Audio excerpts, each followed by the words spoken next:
Hello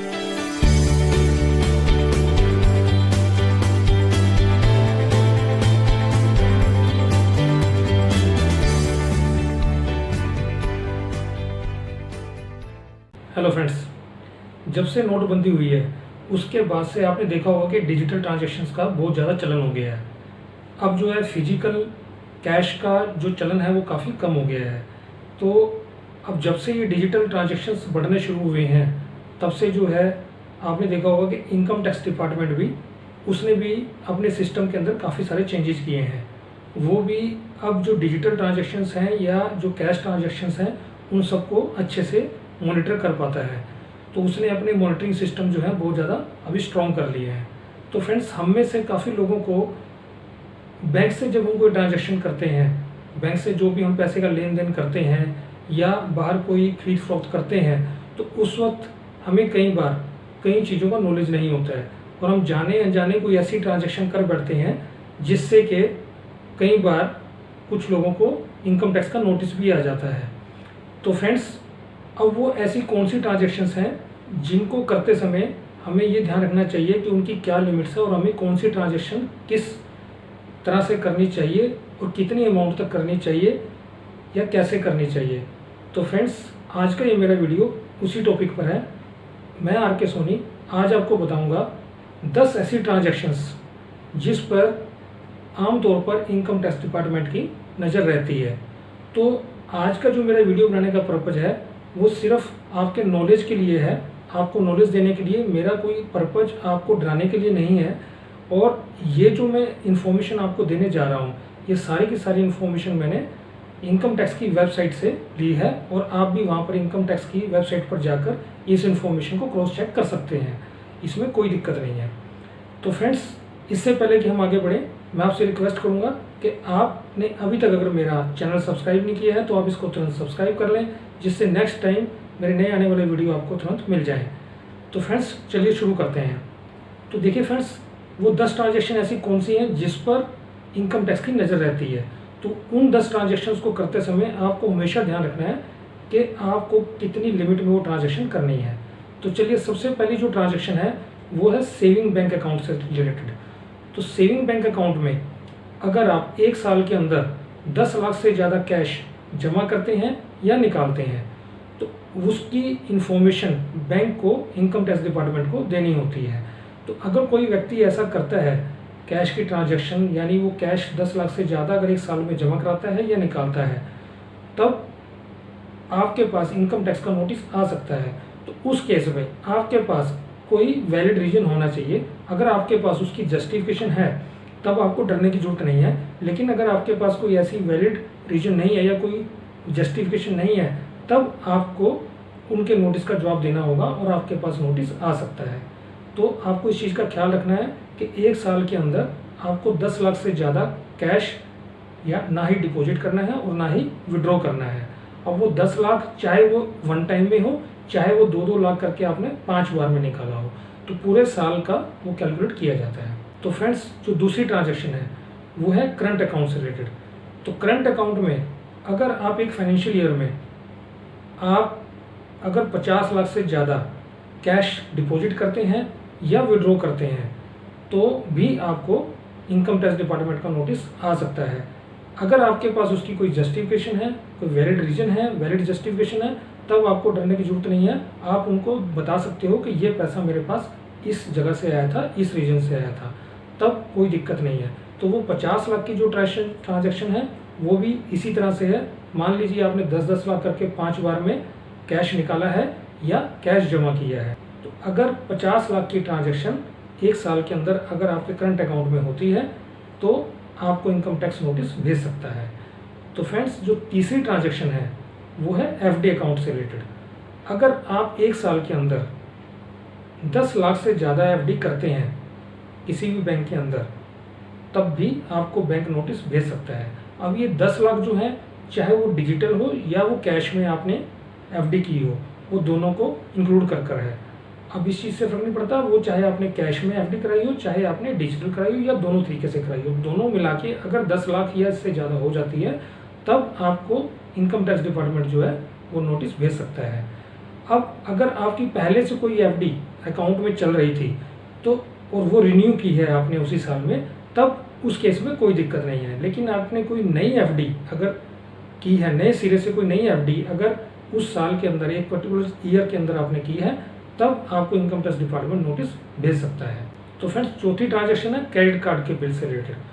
तो अगर आपने एक साल के अंदर 1 लाख से ज़्यादा का बिल कैश में पे किया है या 10 लाख से ज़्यादा का बिल डिजिटल पेमेंट से किया है, तो दोनों कंडीशन में आपके पास इनकम टैक्स डिपार्टमेंट का नोटिस आ सकता है।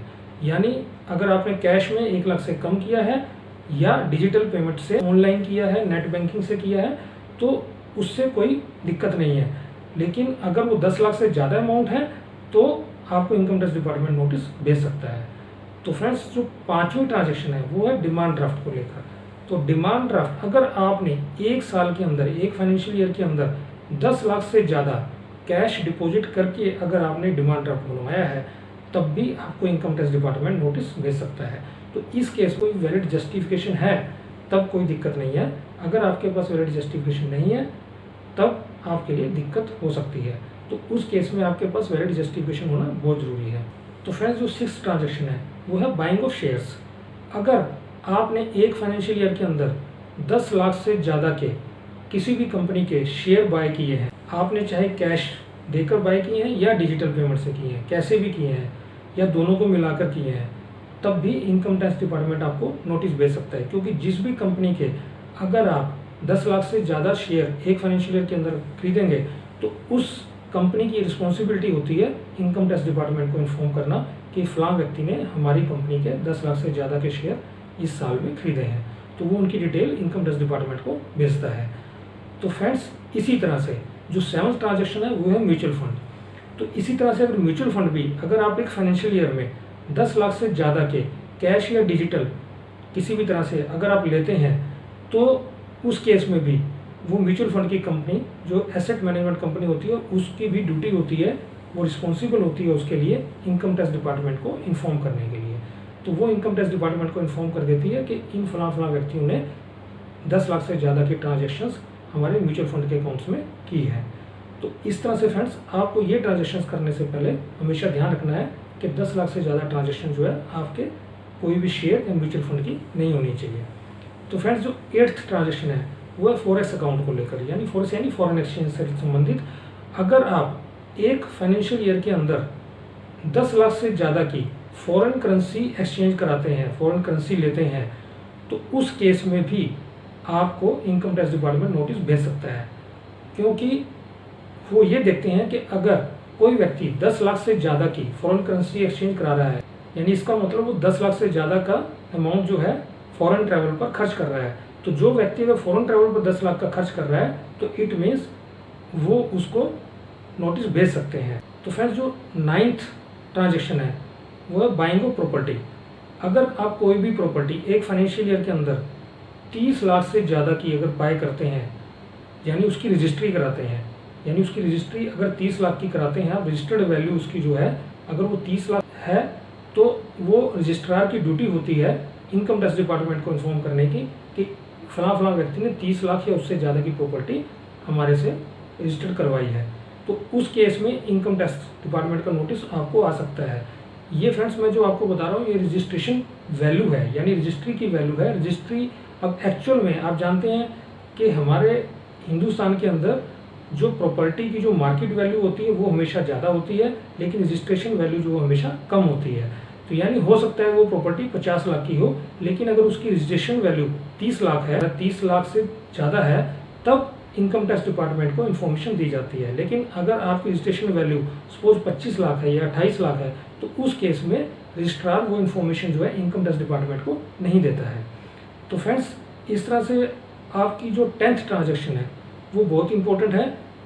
तो इसमें क्या होता है कि इसमें कोई भी ट्रांजेक्शन, इसमें कई तरह के ट्रांजेक्शन्स कवर हो जाती हैं कि अगर आप एक फाइनेंशियल ईयर में कोई ऐसी सर्विस या प्रोडक्ट आप बाय करते हैं जिसकी आप पेमेंट 2 लाख से ज़्यादा कैश में पे करते हैं, तो उस केस में आपकी जो इन्फॉर्मेशन है उस व्यक्ति द्वारा, उस शॉपकीपर द्वारा, उस बिजनेसमैन द्वारा वो इनकम टैक्स डिपार्टमेंट को दे दी जाती है। और मान लीजिए आपने 2 लाख कैश देकर कहीं से गोल्ड खरीदा या 2 लाख कैश देकर आपने कहीं से कोई गाड़ी खरीदी, तो उस केस में आपके पास इनकम टैक्स डिपार्टमेंट का नोटिस आ सकता है। तो इस तरह से फ्रेंड्स आपने 2 लाख से ज़्यादा की कोई भी कैश ट्रांजैक्शन नहीं करनी है। कोई भी प्रोडक्ट या सर्विस 2 लाख से ज़्यादा कैश देकर नहीं खरीदना है, ना ही कोई ऐसी सर्विस लेनी है। तो फ्रेंड्स क्योंकि ऐसा इसलिए होता है कि अगर कोई व्यक्ति 2 लाख से ज़्यादा कैश देकर अगर किसी व्यक्ति ने कोई प्रोडक्ट या सर्विस ली है, तो इनकम टैक्स डिपार्टमेंट क्या करता है, उस व्यक्ति की सबसे पहले फिर ITR चेक करता है। अगर उस व्यक्ति की ITR 2.5 लाख या उससे कम है, इट मीन्स कि उसने इनकम टैक्स नहीं भरा है, इनकम टैक्स से बाहर है वो, लेकिन और वो 2 लाख की कैश पेमेंट कर रहा है, तो इसका मतलब ये है कि फिर इनकम टैक्स उससे पूछ सकता है कि आप रिटर्न नहीं भर रहे हो, तो फिर आपके पास 2 लाख रुपए कैश कहाँ से आया। तो इस तरह से फ्रेंड्स इंक्वायरी हो सकती है। लेकिन अगर आप इन सब चीज़ों को ध्यान रखते हैं तो आपको फिर किसी चीज़ से डरने की जरूरत नहीं है। मतलब आपके पास जो है कोई वैलिड रीजन, कोई वैलिड जस्टिफिकेशन होना बहुत ज़रूरी है। अगर वैलिड जस्टिफिकेशन नहीं है तो उस केस में आपके पास जो है इनकम टैक्स का नोटिस आ सकता है और वो आपसे इंक्वायरी कर सकता है। तो फ्रेंड्स आई होप आप इस वीडियो से काफ़ी कुछ सीखे होंगे और आप इन सब ट्रांजेक्शन्स को नेक्स्ट टाइम करते समय इनका ध्यान रखेंगे कि आप कौन सी ट्रांजेक्शन करने जा रहे हैं और किस लिमिट में आपको करनी है। और इससे आई होप आपको काफ़ी कुछ सीखने को मिला होगा। और फ्रेंड्स अगर आपको इस वीडियो से कुछ ना कुछ सीखने को मिला है तो मैं आपसे रिक्वेस्ट करूंगा कि आप इसको अपने फ्रेंड्स और रिलेटिव के साथ भी शेयर करें, जिससे कि वो भी इससे कुछ ना कुछ लर्न करें। और इसके अलावा फ्रेंड्स हमने एक rich mindset professional group start किया है, जिसमें हम इस तरह की फाइनेंशियल नॉलेज देते हैं। और अगर आप वो भी फाइनेंशियल नॉलेज लेना चाहते हैं तो आप हमारे उस ग्रुप में ज्वाइन हो सकते हैं। उस ग्रुप का जो लिंक है मैंने नीचे डिस्क्रिप्शन में दे दिया है, और वहाँ से क्लिक करके हमारे उस ग्रुप में ज्वाइन हो सकते हैं और वो फ्री फाइनेंशियल नॉलेज आप ले सकते हैं। और फ्रेंड्स अभी तक अगर आपने मेरा चैनल सब्सक्राइब नहीं किया है तो आप तुरंत इसको सब्सक्राइब कर लें, जिससे नेक्स्ट टाइम इस तरह के वैल्यूएबल वीडियो आपके फ़ोन पर तुरंत पहुँच जाए। और फ्रेंड्स वीडियो एंड तक देखने के लिए बहुत बहुत धन्यवाद।